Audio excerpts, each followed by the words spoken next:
Ever found yourself drowning in multiple data tables, desperately needing to copy and paste specific rows from each? Well, buckle up because I got the game-changing solution you've been waiting for. Here are different data tables, each holding a precious row of information. Now, if we are willing to copy only few tables, not all, what we have to do?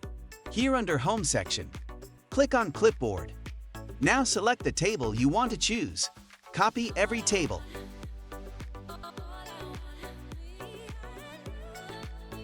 You can see all the tables are being copied in Clipboard section.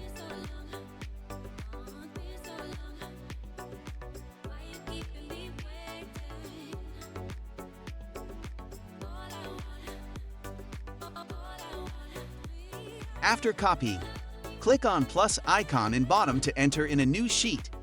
Now in Clipboard section, you are seeing Paste All. Click on it. Here you go. All selected tables are here in a new sheet. Let's do it again. Here are some tables. Let's repeat the copying process.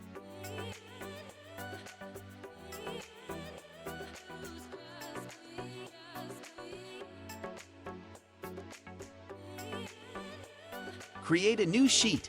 Paste it here. Time saved, mission accomplished. If this trick just made your data handling life a breeze, don't forget to hit that subscribe button and show some love with a thumbs up. Until next time, happy data crafting!